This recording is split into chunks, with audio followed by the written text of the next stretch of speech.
Some people think the safest place in a city is a library. They never imagine it might become the place where destiny quietly changes their life forever.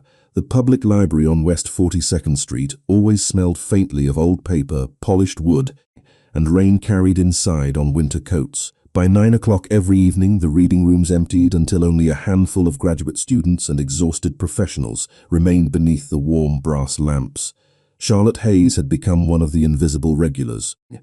At 24, she balanced 2 part-time jobs with a graduate scholarship that never seemed large enough to cover rent, tuition, and the growing pile of medical bills left behind after caring for her late grandmother.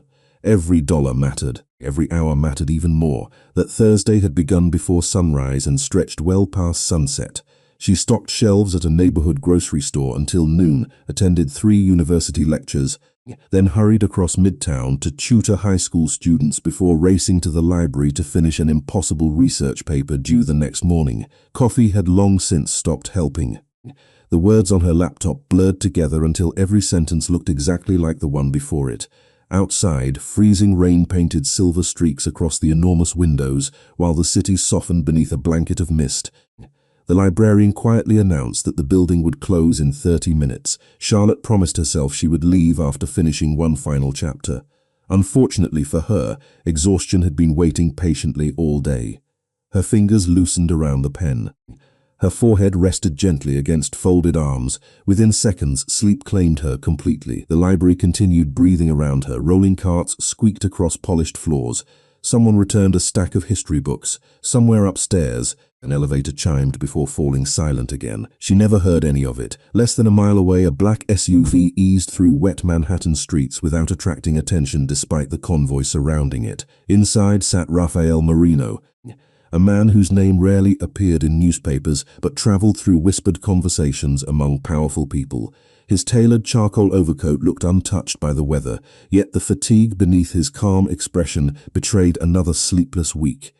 Meetings had filled every hour, decisions had followed every meeting, success had surrounded him without offering a single moment of peace. The driver glanced into the rearview mirror. "Sir, we're running ahead of schedule." Raphael looked through rain-covered glass toward the glowing facade of the library as the convoy slowed at a traffic light. For reasons even he couldn't explain, he quietly replied, "Stop here." No one questioned him. They never did. 5 minutes later, the nearly empty building welcomed a final visitor.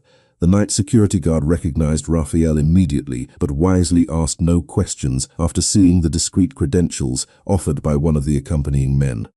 The guards remained near the entrance while Raphael wandered alone between endless shelves lined with biographies, philosophy, architecture, and forgotten novels. Silence wrapped around him like something familiar. This had once been his favorite refuge. Suits, endless responsibilities, and carefully measured conversations became his daily routine. He paused near the central reading room. Beneath a pool of golden light, a young woman slept beside an open laptop surrounded by handwritten notes, highlighted textbooks, and an untouched vending machine sandwich. One sleeve of her faded sweater had slipped over her hand against the cold. A tiny calendar filled with crossed-out work shifts rested beside her notebook. Her backpack looked older than the shoes she wore. Nothing about the scene appeared remarkable to anyone else, yet Raphael remained perfectly still. She wasn't pretending. She wasn't performing for sympathy. She had simply run out of strength. Charlotte shifted slightly in her sleep as a loose strand of brown hair drifted across her face. A cold draft slipped through the old building, causing her shoulders to tremble almost imperceptibly. Without speaking, Raphael removed his overcoat and gently laid it across the back of her chair, so it settled lightly over her shoulders without waking her. He pulled out the chair beside her and sat down. He did not open a book. He did not check his phone. He simply watched the rain trace slow patterns across the towering windows, while the ticking clock echoed softly through the enormous room. What Charlotte could not possibly know was that dozens of people across the city were searching for Raphael at that exact moment, believing an emergency meeting had delayed him somewhere else. None of them would ever imagine the city's most guarded man had chosen to spend the night beside a sleeping stranger in complete silence. And when the first pale light of dawn finally touched the library windows, Charlotte opened her eyes, only to discover she had not been alone all night. Charlotte blinked several times before the unfamiliar weight resting across her shoulders registered. The charcoal overcoat was warm, impossibly expensive, and carried the faint scent of cedarwood mixed with rain. Her heartbeat quickened as she looked to her right. The man sitting beside her appeared as though he had been carved from patience itself. Dark hair, calm grey eyes, an immaculate white shirt beneath a tailored vest, and the quiet posture of someone completely comfortable with silence. He was reading a weathered copy of To Kill a Mockingbird, one finger resting between the pages as morning light slowly filled the reading room. For several long seconds, neither of them spoke.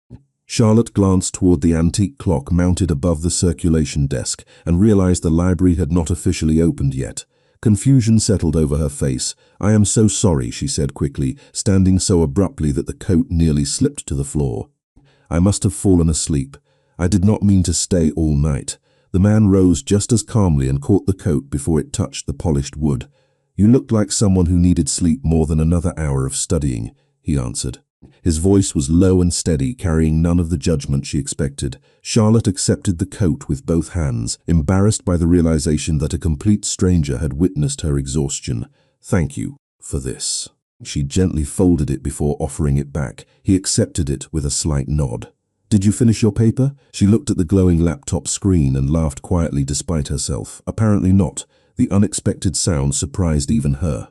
It had been weeks since anything felt light enough to make her laugh naturally. A librarian pushing a cart paused briefly before smiling at the pair, assuming they were simply two early readers sharing the peaceful morning. Neither corrected the impression. Outside, the rain had finally stopped, leaving Manhattan wrapped in soft silver light. Charlotte gathered her notebooks as quickly as possible. Colored tabs spilled across the table along with a stack of overdue bills she had accidentally left between her textbooks. She hurried to collect them before anyone noticed, but one envelope slid onto the floor. The man bent first, picking it up carefully, without reading beyond the address printed on the front. "You dropped this, thank you." She slipped it into her backpack almost too quickly. Unfortunately for her, he had already noticed the trembling in her hands. It was not fear, it was exhaustion mixed with the quiet pressure of trying to survive one more month. Neither of them mentioned it. They walked toward the front entrance together beneath towering shelves that still waited for the day's visitors.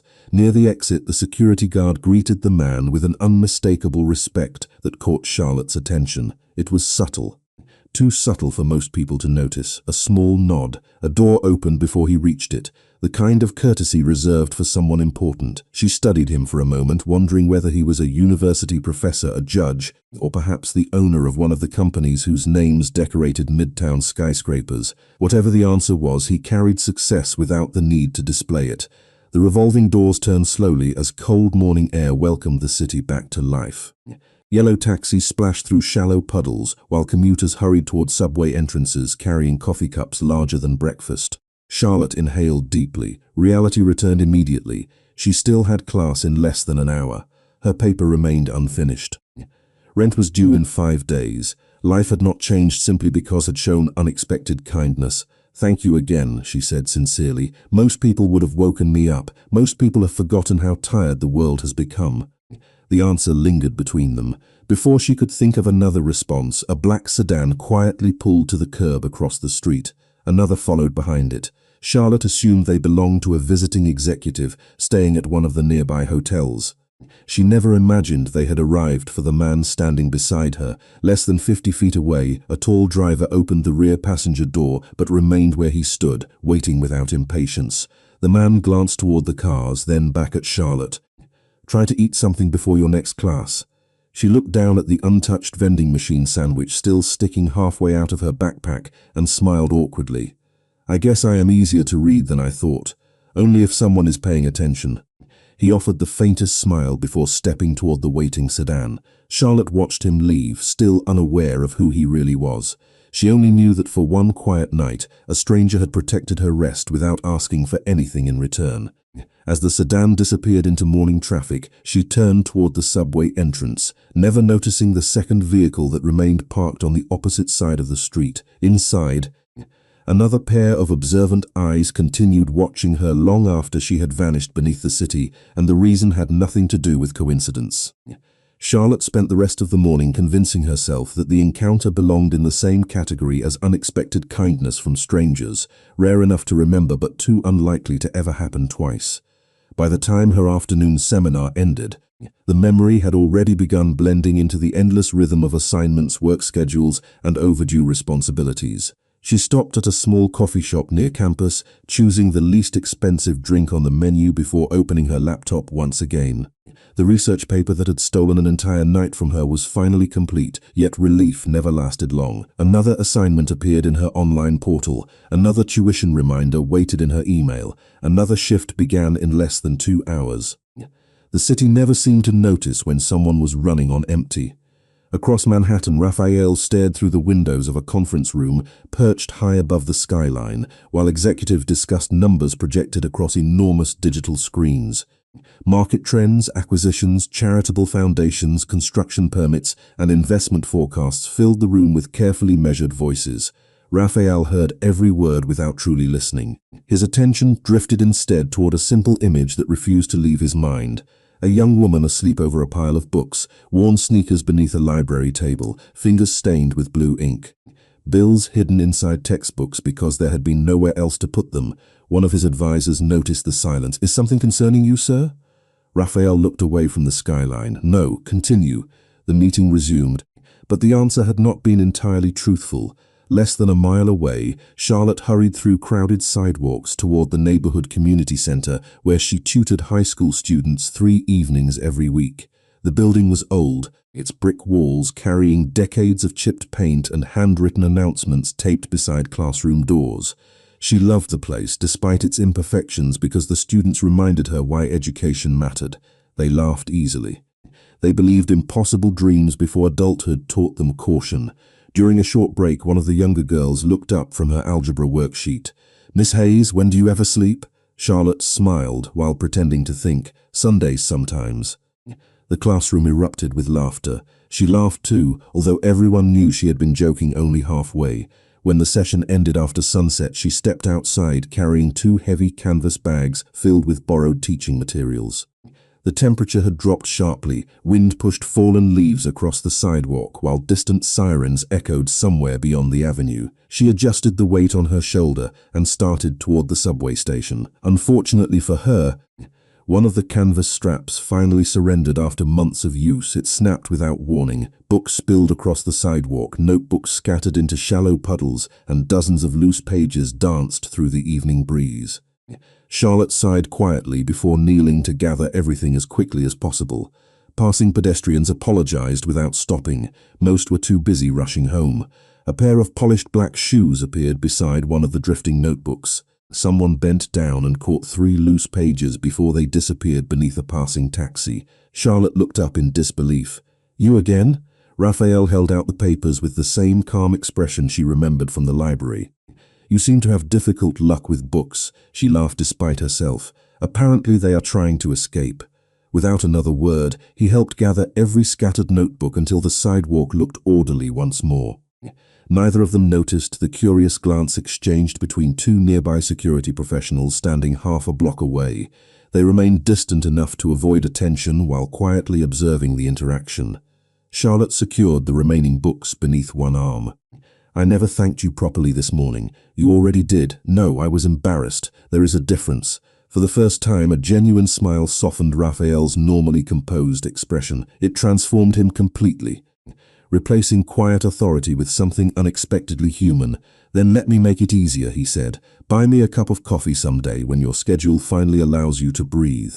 Charlotte looked at the inexpensive paper cup still warming her hand and laughed again. "At the rate I am going, that could be next year. I can wait." The answer lingered longer than either of them expected. A city bus pulled to the curb, its brakes sighing into the cold evening air. Charlotte realized it was the last connection that would get her to the grocery store before her evening shift began. "I have to go, I know." She climbed aboard, finding a seat beside the window just before the doors closed. As the bus pulled away, she glanced back. Raphael remained standing exactly where she had left him, hands tucked into his coat pockets, watching until the bus disappeared into traffic.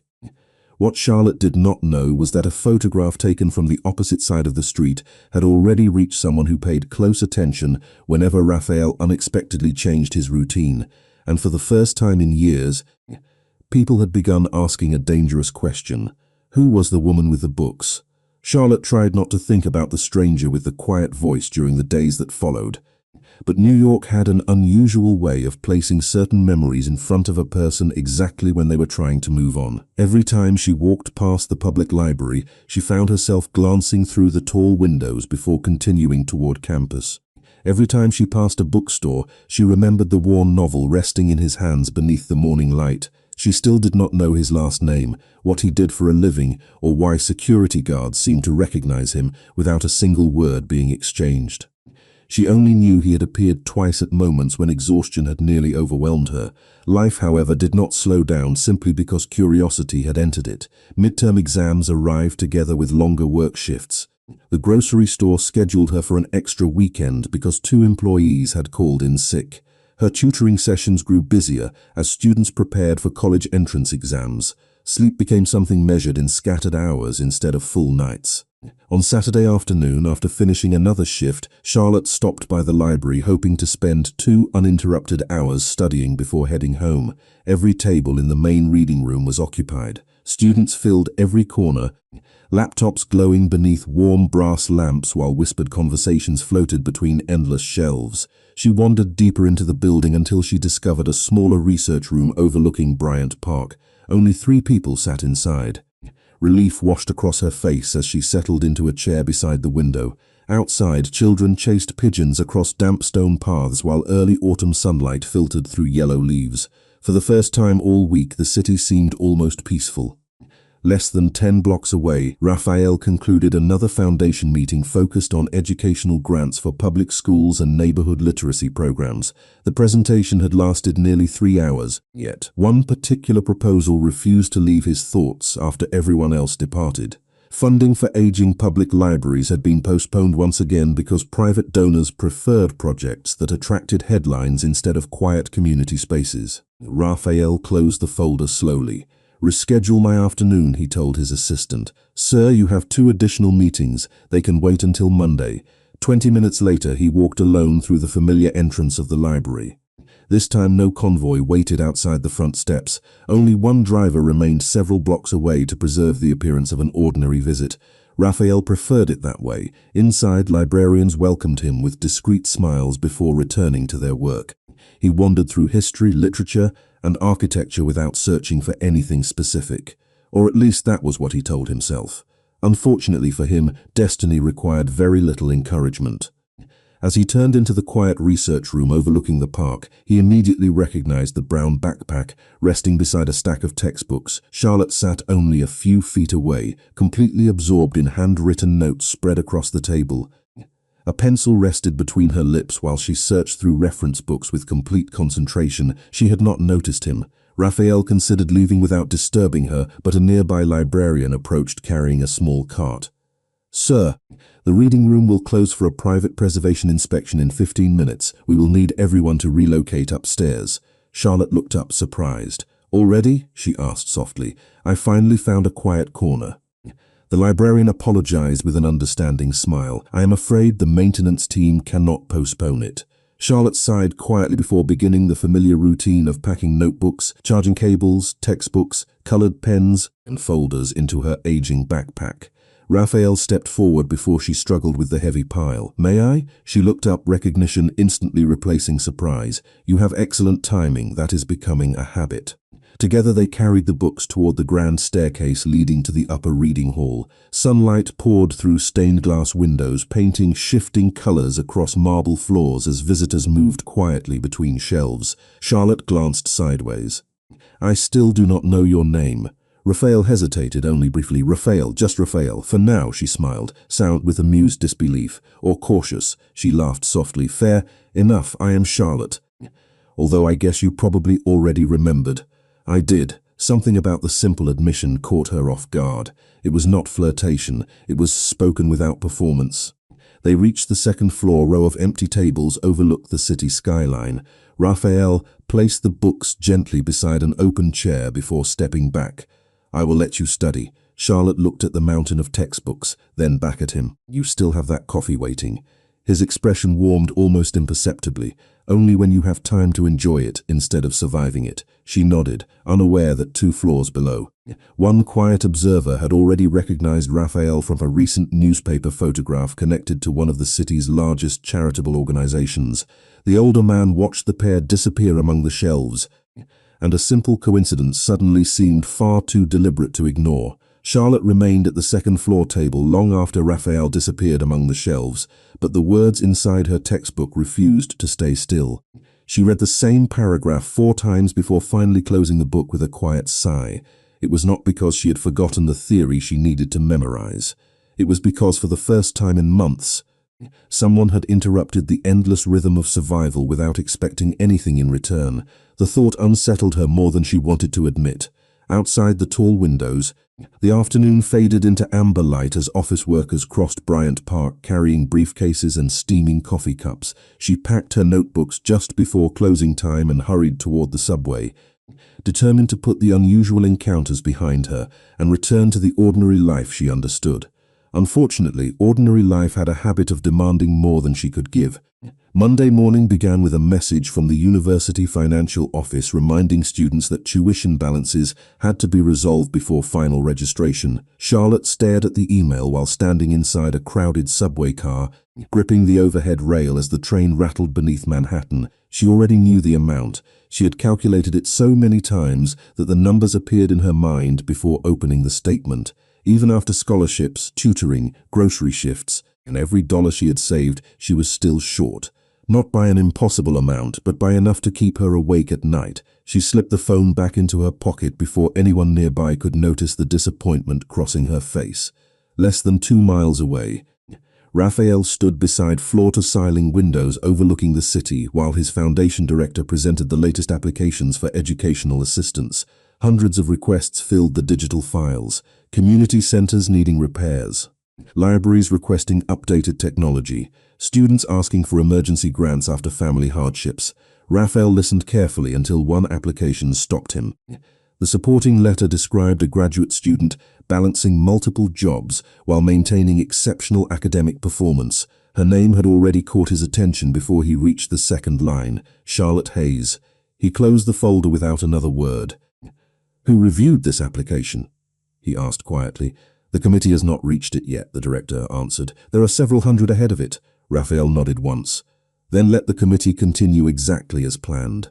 His assistant looked surprised. "You are not making an exception?" Raphael remained silent for several seconds before answering. "If help comes from me personally, it becomes charity. If it comes through the process she earned, it remains dignity." The room fell completely still. Nobody argued. Meanwhile, Charlotte spent the afternoon tutoring 3 teenagers preparing for college entrance exams before rushing toward the grocery store for another evening shift. The fluorescent lights inside the market hummed softly while shopping carts rolled across polished tile floors. Hours passed in familiar routine, greeting customers, restocking shelves, carrying heavy boxes from the storage room, smiling even when exhaustion pressed against every movement. Near closing time, an elderly customer struggled to lift 2 large bags of groceries into her cart. Charlotte immediately stepped forward. "Let me help you." The woman smiled gratefully. "My grandson usually comes with me, but he is working late today." Charlotte carried the groceries all the way to the parking lot without hesitation despite the ache in her shoulders. As she turned back toward the entrance, she noticed a familiar black sedan parked quietly across the street. It remained there only for a moment before merging smoothly into traffic. She frowned slightly, convincing herself it belonged to another customer.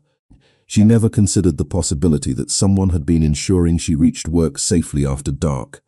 At that exact moment, Raphael sat inside the moving vehicle reading through another stack of foundation reports. He never looked toward the grocery store again. He did not need to.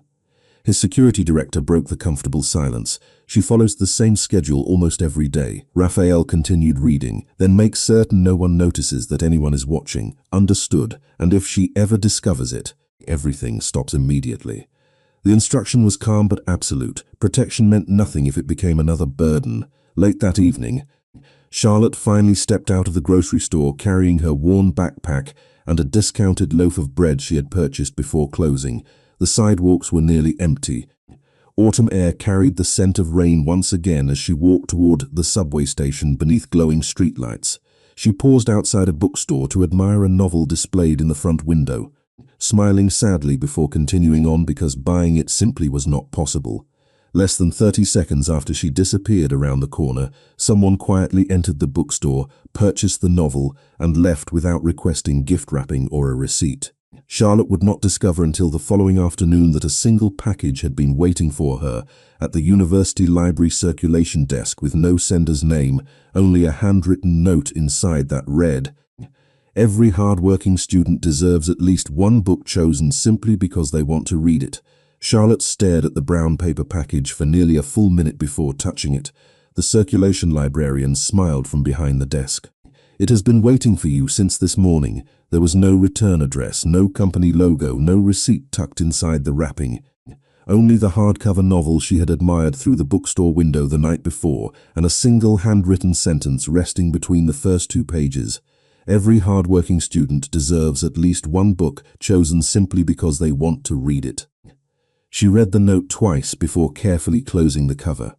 The handwriting was neat, deliberate, and strangely familiar. It reminded her of someone whose words always sounded calmer than the noise surrounding them. Charlotte glanced around the library instinctively, but every table held strangers buried beneath laptops and textbooks. Whoever had left the gift was already gone. She carried the novel through the afternoon without opening it again, almost afraid that reading it would somehow erase the quiet mystery attached to its arrival. During her lunch break, she sat alone on a bench overlooking Bryant Park, eating a simple turkey sandwich while autumn leaves drifted across the grass. The city moved with its usual relentless pace. Taxi horns echoed between buildings, joggers crossed winding pathways, office workers hurried toward meetings while checking their phones. Yet for a few peaceful minutes, Charlotte allowed herself to breathe. She traced the edge of the book with her fingertips, wondering whether accepting anonymous kindness made her fortunate or dangerously curious.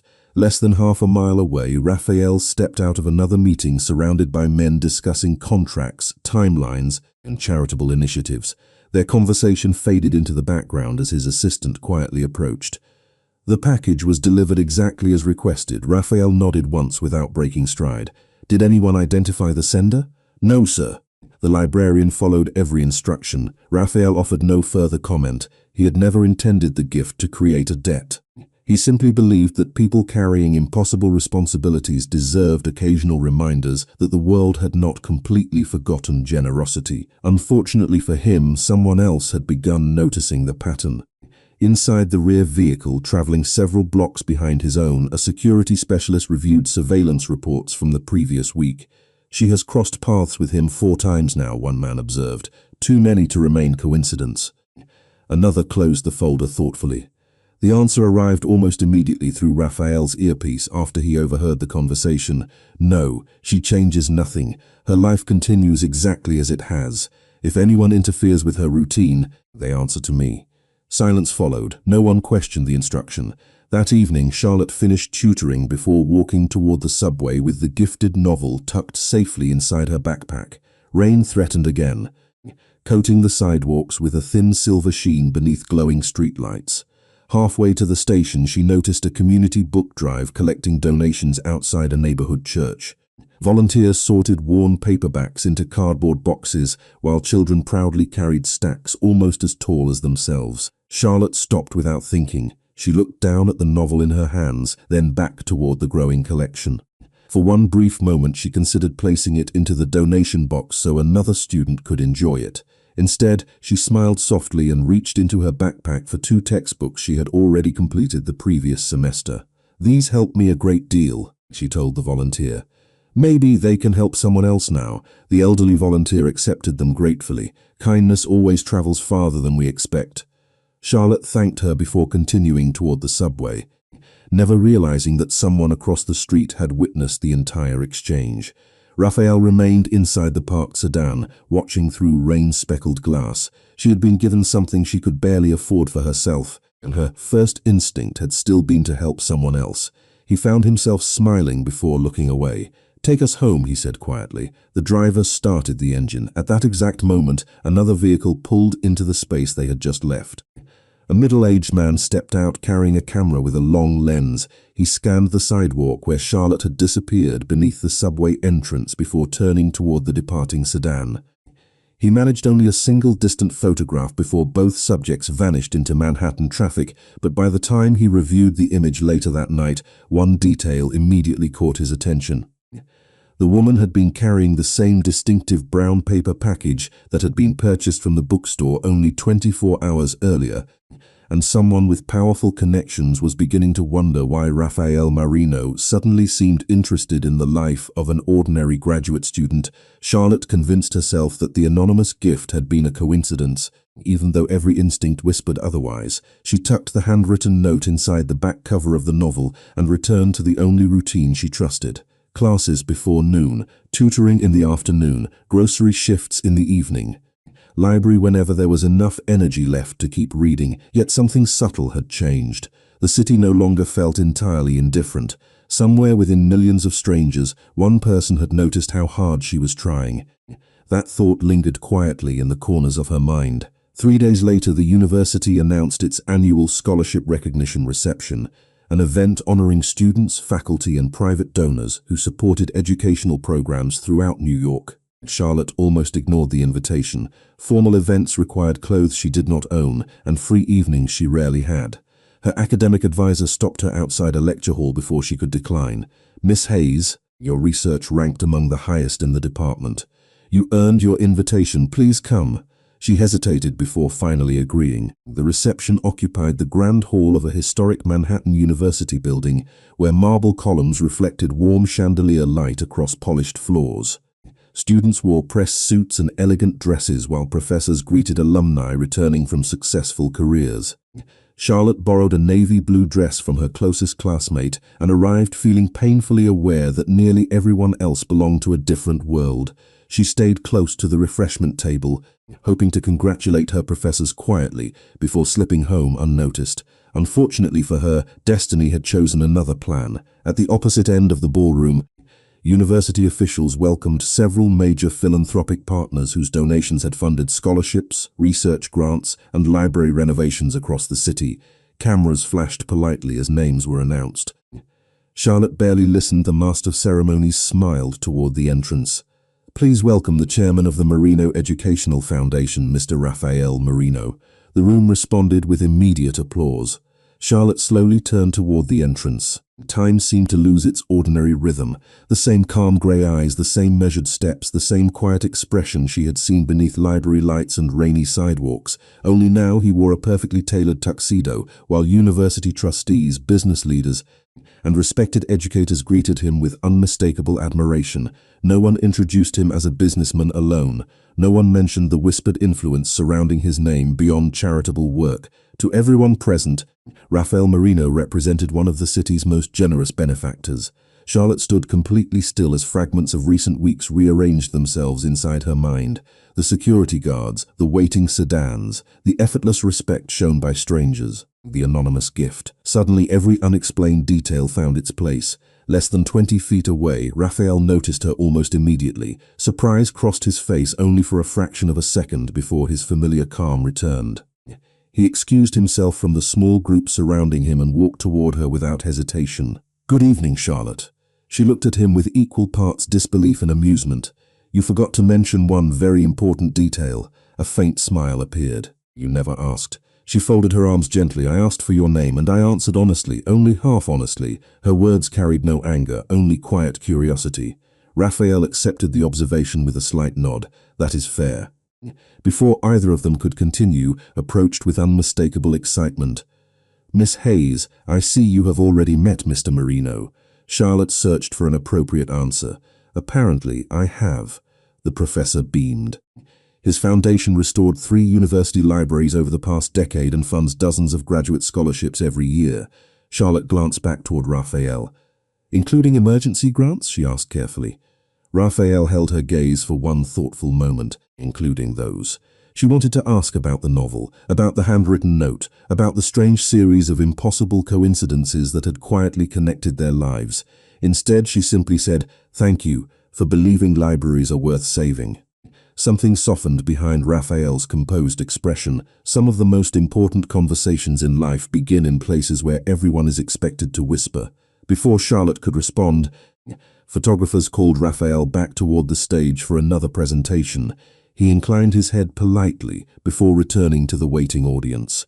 What Charlotte did not know was that several guests had already noticed how naturally they had spoken together. Across the ballroom, a distinguished trustee quietly leaned toward another donor and asked a question that would soon travel much farther than either of them intended. Since when does Rafael Marino leave a room full of influential people just to greet one graduate student? Charlotte remained at the reception long after Rafael returned to the stage, yet she heard almost nothing from the speeches that followed. Applause rose and faded around her while the realization settled slowly into place. The quiet man who had covered her shoulders with his coat inside a nearly empty library was the same person university leaders described as one of the city's most influential philanthropists. It should have changed everything. Strangely, it did not. When she pictured him, she still remembered a weathered novel, a gentle voice, and someone who had sat beside an exhausted stranger without expecting recognition. The evening ended with guests drifting into smaller conversations beneath crystal chandeliers. Professors introduced students to alumni, donors exchanged business cards, soft jazz floated through the ballroom as waiters quietly refreshed coffee stations. Charlotte considered slipping away before anyone noticed. She had never enjoyed crowded rooms where everyone seemed to know exactly where they belonged. She had almost reached the exit when a familiar voice stopped her, leaving without saying goodbye. She turned to find Rafael standing several feet away, no longer surrounded by trustees or photographers. He carried himself with the same calm simplicity she had first noticed inside the library. "I thought you would still be busy. I decided one conversation mattered more than 3 others." Charlotte smiled despite herself. That sounds like a dangerous scheduling habit. Only if the conversation is not worth having. They stepped into the quieter hallway outside the ballroom where tall windows overlooked the glowing Manhattan skyline. Rain had started again, turning the city lights into blurred ribbons of gold and silver across the glass. For a moment, neither of them spoke. The silence felt comfortable rather than awkward. Charlotte rested one hand lightly against the window frame. "Was the book from you?" Raphael looked toward the rain instead of answering immediately. "Did it make you smile?" "Yes. Then I suppose the answer no longer matters." She laughed softly, shaking her head. "That is not how questions work." "Perhaps not. But sometimes intentions matter more than explanations." She studied him carefully. "Why me?" The question lingered between them. Raphael did not answer with rehearsed words or dramatic declarations. "Because the first time I saw you, you were completely exhausted, and even in your sleep you refused to let go of your notes. The second time I met you, you apologized for dropping books instead of asking anyone else to carry them. The third time I watched you donate textbooks that you could have sold because you believed someone else needed them more. Those choices tell a person far more than introductions ever could." Charlotte lowered her eyes for a moment, uncertain how to respond. Nobody had ever described the ordinary pieces of her life with such quiet attention. "You noticed all of that?" "I notice people who continue moving forward after life gives them reasons to stop." Before she could answer, her phone vibrated inside her purse. The screen displayed another reminder from the university financial office. Her tuition deadline was now less than 2 weeks away. She dismissed the notification almost immediately, hoping Raphael had not seen it. Unfortunately for her, he noticed the shadow that briefly crossed her expression, even if he could not read the message itself. He did not ask about it. Instead, he changed the subject with deliberate kindness. "Have you finished reading the novel?" "Not yet. I only manage a few chapters each night before falling asleep." "That means you are reading it correctly." She looked at him with amused confusion. "Correctly? The best books are never rushed." Their conversation was interrupted when one of Raphael's assistants approached discreetly from the far end of the hallway. He stopped several feet away before speaking. "Sir, the board members are ready whenever you are." Raphael acknowledged him with a slight nod, but did not move immediately. Charlotte noticed the assistant's respectful posture, the careful distance he maintained, and the way every word seemed measured. It confirmed what the ballroom had already suggested. Raphael lived in a world where responsibility followed him everywhere. She suddenly understood why moments of quiet inside a library had meant so much to him. "You should go," she said gently. "People are waiting." He looked toward the ballroom, then back at her. "They usually are," she smiled. "Then I will not be the reason they wait longer." Raphael inclined his head. "Good night, Charlotte." "Good night, Raphael." She watched him disappear down the hallway before turning toward the elevators herself. What Charlotte did not know was that only university's scholarship committee had completed its final review for emergency academic funding. After weeks of evaluation, one application had quietly risen to the very top of the recommendation list on merit alone, and by sunrise the following morning, a letter carrying extraordinary news would already be waiting in her university inbox. Charlotte almost ignored the notification when her phone vibrated the next morning. University emails usually meant another deadline, another reminder, or another expense she could not afford.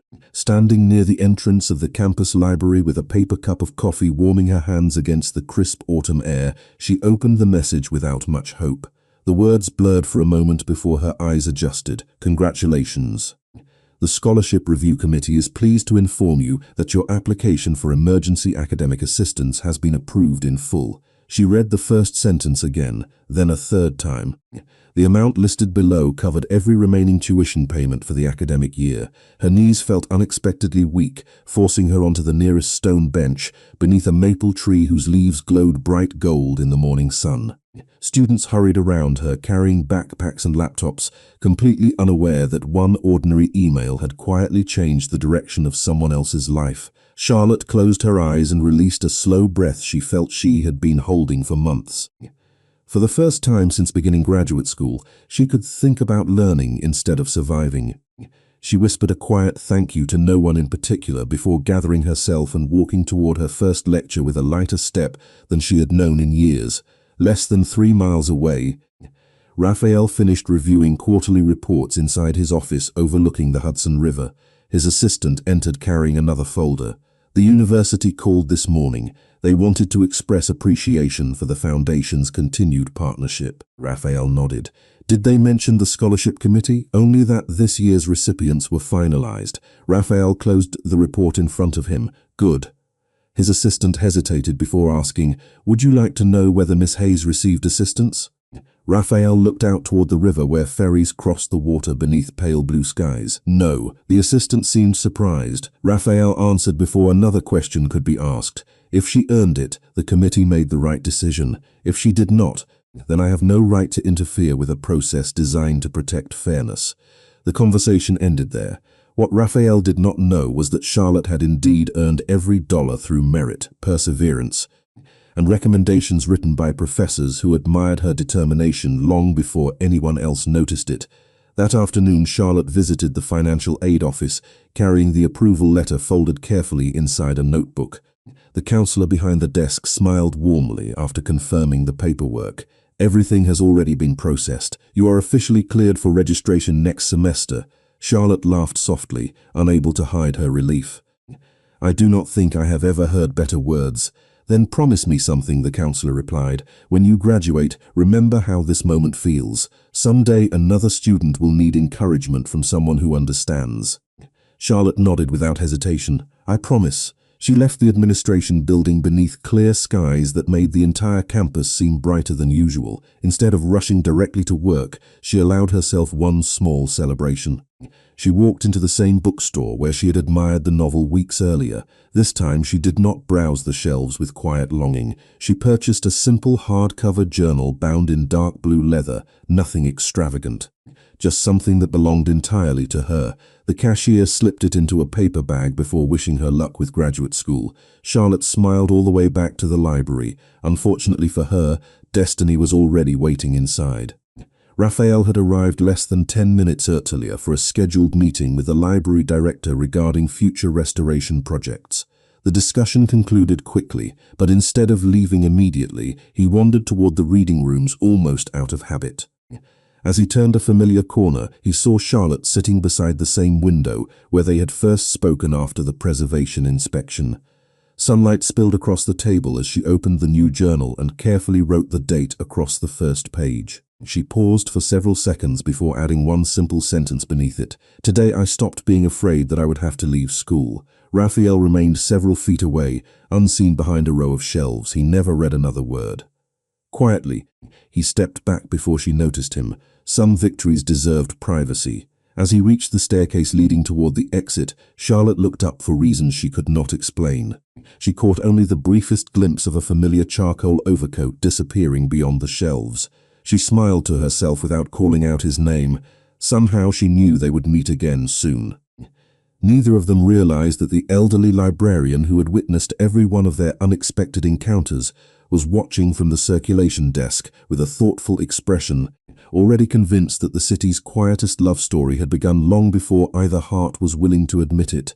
The days that followed settled into a rhythm that finally felt less like survival and more like living. Charlotte still woke before sunrise, still balanced lectures with tutoring sessions and evening shifts, but something inside her had quietly changed. The constant fear that one unexpected expense might end her education had disappeared. For the first time in years, she allowed herself to imagine graduation without immediately calculating how much it would cost. Every evening she wrote a few lines inside the blue journal she had purchased after receiving the scholarship. Some entries described difficult exams. Others recorded funny things her students had said during tutoring sessions. One page simply read, "Today I laughed without checking the time." She realized happiness often arrived in moments too small for anyone else to notice. Across the city, Raphael found himself returning to the library more frequently than he admitted even to himself. Officially, the Foundation was reviewing another preservation initiative involving neighborhood reading programs. Unofficially, he appreciated the rare silence the building offered. It remained one of the few places where people cared more about ideas than titles. He never searched for Charlotte intentionally, yet somehow their schedules continued crossing like quiet threads woven through the same story. One rainy Tuesday evening, she noticed him standing beside a shelf filled with American history books. "Either this city is much smaller than I thought," she said with an amused smile, "or you have become very loyal to this library." Raphael glanced toward the rows of books before answering. Perhaps both are true. Charlotte closed the novel she had been reading and walked toward him. "I finally finished the book." "Did it deserve a place on your shelf?" "Definitely." She held it carefully against her chest. "Although now I keep wondering why you chose that one." Raphael smiled faintly. "Because it reminds people that quiet courage often changes history more than loud ambition."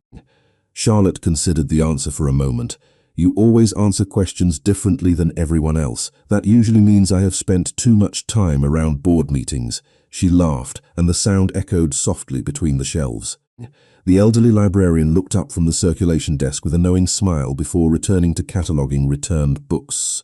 Outside, steady rain tapped gently against the tall windows, while warm reading lamps cast golden circles across polished wooden tables. Charlotte glanced toward the small cafe inside the lobby. "I think I finally owe you that coffee." Raphael looked genuinely surprised. "You found enough free time? Only 45 minutes. That sounds valuable." "It is." They carried simple paper cups to a quiet corner overlooking Bryant Park. There were no cameras, no formal introductions, no expensive restaurants or carefully planned meetings, just two people sharing coffee while the city hurried past beyond rain-covered glass. Charlotte stirred her drink thoughtfully.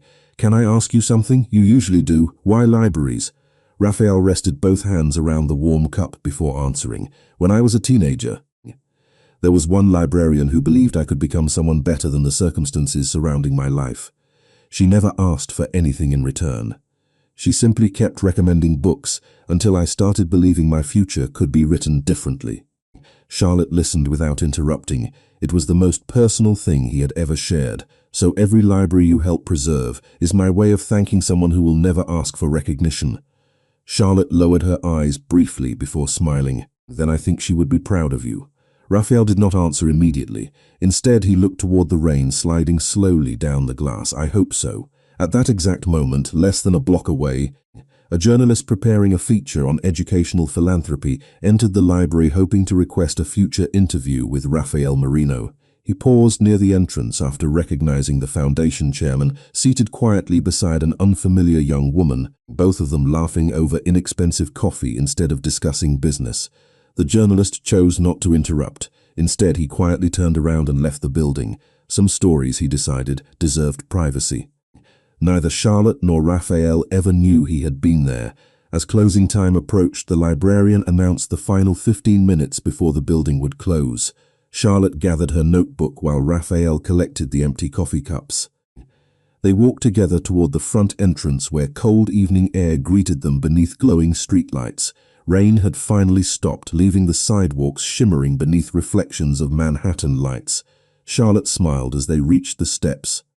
I think this is the first conversation we have had without either of us carrying too many books. Raphael looked toward the quiet street before meeting her eyes again. Maybe that means we are finally making room for something else. Charlotte felt the words settle gently into the silence between them, unaware that neither of them was talking about books anymore. The conversation outside the library stayed with Charlotte far longer than she expected. She replayed Raphael's final sentence more than once during the following week, wondering whether she had imagined the quiet warmth behind his words or whether he had truly meant them. Life, however, refused to pause for reflection. Final projects filled every available hour, the grocery store entered its busiest season, and her tutoring students prepared anxiously for college entrance exams. Yet no matter how demanding each day became, she noticed herself smiling more often. Her classmates noticed it too. One afternoon, as they packed their laptops after a seminar, her closest friend leaned over with a knowing grin. "You look different lately." Charlotte laughed softly. "Different how?" "Like someone finally convinced you that life is allowed to be enjoyable." Charlotte tried to dismiss the observation, but the words followed her all the way to the library. She found Raphael waiting near the architecture section with 2 books resting beneath one arm. Their meetings had gradually stopped feeling accidental. Neither of them admitted it aloud, but both had quietly learned the rhythm of the other's schedule. "I think you have started predicting my study hours," Charlotte said with an amused smile. Raphael looked toward the shelves before answering. "Perhaps I simply trust routines, or perhaps you are becoming predictable yourself." He accepted the observation with a faint smile she had come to recognize. That is also possible. They wandered slowly through the reading room, speaking in low voices so they would not disturb the students scattered beneath the warm brass lamps. Charlotte discovered that Raphael knew surprising amounts about literature, architecture, music and history, yet he never used knowledge to impress anyone. He spoke the way librarians recommended books, gently offering ideas instead of demanding agreement. She found herself asking more questions than she ever had before. "Do you ever stop working?" she asked. Raphael considered the question honestly. "Not often. That sounds exhausting." "It can be. Then why keep doing it?" He paused beside a shelf filled with biographies before answering. "Because too many people depend on decisions I make. Responsibility becomes easier to carry once you accept that it belongs to more than yourself." Charlotte nodded thoughtfully. "I understand that." Raphael looked at her with quiet curiosity. "Do you?" She smiled gently. "Every one of my students believes I can help them reach college. My professors believe I will finish graduate school. The grocery store manager trusts me to cover shifts nobody else wants. Responsibility looks different depending on the life someone lives, but it still feels heavy." Raphael studied her for a long moment before replying, "You understand more than most executives I meet." Their conversation was interrupted by the elderly librarian who approached carrying a small display of donated books. "Excuse me," she said warmly. "We are organizing a children's reading afternoon this Saturday. Volunteers are always welcome if either of you happens to have a free hour." Charlotte answered almost immediately, "I would love to help." The librarian turned toward Raphael with a hopeful smile. "And you, Mr. Marino?" He glanced briefly toward Charlotte before replying, "I believe I can rearrange my schedule." Saturday arrived beneath clear blue skies and unusually warm autumn weather. The children's reading event transformed the normally quiet library into a place filled with laughter, colorful picture books, and excited voices. Charlotte spent most of the morning reading stories to a circle of elementary school children, while Raphael helped younger readers choose books they could take home. None of the children recognized his public reputation. To them, he was simply the tall man who patiently knelt beside bookshelves, explaining why every story deserved a chance. Charlotte watched him from across the room more than once. The careful businessman she had first met seemed to disappear completely whenever a child proudly announced finishing a difficult chapter alone. She realized that kindness came naturally to him long before wealth or influence entered the picture. Unfortunately for Raphael, not everyone present remained focused on the books. Near the entrance, a university trustee quietly recognized him and paused in visible surprise after noticing how comfortably he spent the morning beside Charlotte. The trustee politely greeted Raphael before leaving without interruption, but the thoughtful expression on his face suggested he had reached an important conclusion. As the event ended, children carried borrowed books toward waiting parents while sunlight poured through the library windows exactly as it had on the morning Charlotte first opened her eyes beneath Raphael's coat. She walked beside him toward the entrance carrying a half-empty box of donated bookmarks. "I think this was the happiest room in Manhattan today," she said. Raphael smiled as he watched one little boy hug a newly borrowed adventure novel against his chest. "Sometimes changing one afternoon changes far more than people realize." Charlotte looked at him quietly. "I think that happened to both of us already." Raphael met her eyes without speaking. For the first time since they had met, neither of them tried to hide what had slowly grown between shared conversations, quiet gestures, and unexpected moments of peace. Yet neither realized that several people had now begun expecting an announcement that neither heart had fully spoken aloud. Winter arrived quietly, almost unnoticed, until the trees surrounding Bryant Park stood bare against pale gray skies, and people hurried through Manhattan wrapped in scarves instead of autumn jackets. Charlotte hardly recognized the person she had become over the past several months. Her grades remained among the highest in her program. Her tutoring students had begun receiving college acceptance letters. Even the long evenings at the grocery store no longer felt endless because she carried hope home instead of uncertainty. Every night before sleeping, she opened the blue journal and wrote one sentence describing something beautiful she had witnessed that day. Sometimes it was sunlight reflecting across library windows. Sometimes it was a child proudly reading an entire page without help. Sometimes it was simply the memory of quiet conversations over coffee. Those pages slowly became proof that happiness rarely arrived all at once.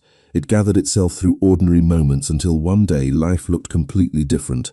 Raphael found himself changing in ways that surprised even those closest to him. Board meetings finished earlier because he no longer filled every empty hour with work. Foundation directors noticed he spent more time discussing literacy programs than financial reports. His assistant even commented that the library had somehow become the most frequently visited building on his calendar, despite never appearing on his official schedule. Raphael never offered an explanation. He simply understood something he had forgotten many years earlier. Peace was not found by escaping responsibility. It was found by remembering why responsibility mattered in the first place. One snowy afternoon, Charlotte received an unexpected invitation from the university library director, asking her to attend a small ceremony celebrating the completion of a new reading initiative funded through private philanthropy. She assumed she had been invited because of her volunteer work with the children's reading program. The gathering occupied the same quiet reading hall where she had first awakened beneath Raphael's coat months before. Librarians arranged fresh flowers between rows of polished tables, while students prepared displays featuring photographs of literacy projects across New York. Charlotte smiled as familiar memories returned with every step. It was strange how one room could quietly hold the beginning of an entirely different life. Guests gradually filled the hall until the library director welcomed everyone with a warm smile. She spoke about the importance of public spaces where people from every background could discover possibility between the pages of a book. Then she invited Raphael to say a few words. He stepped forward without notes, resting one hand lightly against the wooden podium. His voice remained calm enough that the entire room naturally grew silent. "People often believe libraries protect books," he began. "I believe they protect people. A single shelf can hold an idea that changes someone's future. A single quiet table can become the place where a tired student refuses to surrender. A single act of kindness offered without expectation can echo for years in ways none of us will ever fully understand." Charlotte felt her heart tighten gently as she listened. She knew those words were not prepared for a crowd alone. "They belong to something much more personal," Raphael continued, his eyes briefly finding hers among the audience. "Many months ago I met someone here who reminded me that determination can be stronger than exhaustion and that dignity deserves respect long before success arrives. That reminder changed me more than any boardroom or business achievement ever has." The room responded with warm applause, unaware of the quiet story hidden beneath the speech. After the ceremony ended, guests slowly drifted toward refreshments while librarians resumed guiding students through the building. Charlotte remained near the tall windows overlooking Bryant Park until Raphael joined her. Snowflakes floated gently beyond the glass, covering familiar pathways in white. Neither hurried to speak. They had learned that silence could hold meaning just as easily as conversation. Finally, Charlotte smiled. "I think I know why you keep coming back here." Raphael looked around the reading room before answering. "Do you?" She nodded. "Because this place reminds you that people matter more than positions." He smiled softly. "And why do you keep coming back?" Charlotte glanced toward the very table where she had once fallen asleep over unfinished assignments. "Because this is where I stopped believing I had to carry everything alone." Frau looked at her for a long moment before quietly offering his hand, not dramatically, not as a grand gesture, simply as someone inviting another person to continue walking beside him. Charlotte accepted without hesitation. Outside, snow continued falling across Manhattan while readers quietly turned pages beneath warm brass lamps. Neither of them noticed the elderly librarian watching from the circulation desk with gentle satisfaction. She had witnessed countless stories inside those walls over 4 decades, but very few had begun with someone choosing not to wake an exhausted stranger. And as Charlotte and Raphael walked slowly together between endless shelves once more, it became clear that the greatest chapter of their story had never been written inside any book. It had been written in every quiet choice that led them back to the same library until neither of them needed coincidence anymore. Spring arrived the way hope often does. Quietly at first and then all at once. The trees surrounding Bryant Park exchanged bare branches for soft green leaves, sunlight lingered longer across Manhattan, and the library windows reflected a city beginning another season without asking anyone's permission. Charlotte crossed the familiar stone steps carrying only one backpack, instead of the impossible weight she had once believed she would carry forever. Graduate school had reached its final weeks. Her students proudly shared acceptance letters from colleges across the country. The grocery store manager congratulated her after learning she had accepted a full-time position with a non-profit educational program that partnered with public schools after graduation.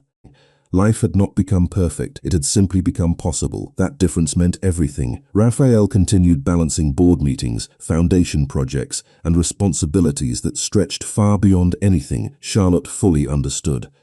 Yet everyone closest to him noticed the same quiet transformation. He no longer measured success only by buildings restored or budgets approved. He asked more often about the children using those libraries, the students earning scholarships, and the volunteers who stayed late because they believed small acts of kindness could change lives. The people who worked beside him could not explain the change, but they welcomed it all the same. One bright Saturday morning, the library hosted its annual community celebration, bringing together students, families, teachers, librarians, and donors beneath the same roof where countless stories had begun. Children's laughter echoed between towering shelves. Volunteers guided young readers through treasure hunts built around classic novels. Elderly patrons recommended favorite books to teenagers discovering them for the first time. Charlotte moved easily through the crowd, greeting librarians by name, helping children choose stories, and smiling every time someone called her Miss Hayes. She had become part of the place that had quietly rebuilt her life. Near noon, the library director stepped onto the small stage, arranged beneath the central skylight. "Before everyone leaves today," she announced warmly, "we would like to recognize 2 people whose generosity has reminded us that libraries are not simply places where books are protected. They are places where people find one another." Applause filled the room as Charlotte looked around in confusion. The director smiled toward her first. "Charlotte Hayes, thank you for reminding our youngest readers that education begins with kindness." More applause followed before the director turned toward Raphael. "And Raphael Marino, thank you for proving that true leadership is measured by the opportunities we create for others." They stood beside one another while cameras captured the moment, but neither seemed interested in the attention. They exchanged the same quiet smile that had first appeared months earlier beside a library table. After the ceremony ended and families slowly returned to browsing shelves, the building settled once again into its familiar peaceful rhythm. Raphael found Charlotte standing beside the very reading table where everything had begun. Morning sunlight spilled across polished wood exactly as it had on the day she opened her eyes beneath his coat. The chair beside hers remained empty. He gently pulled it out and sat down without saying a word. Charlotte laughed softly. "You know, this looks familiar." She rested one hand against the tabletop, tracing the smooth grain of the old wood. "I remember waking up completely embarrassed because I'd fallen asleep over my books." Raphael smiled. "I remember thinking that someone should not have to choose between chasing a dream and getting enough rest." Silence settled comfortably between them.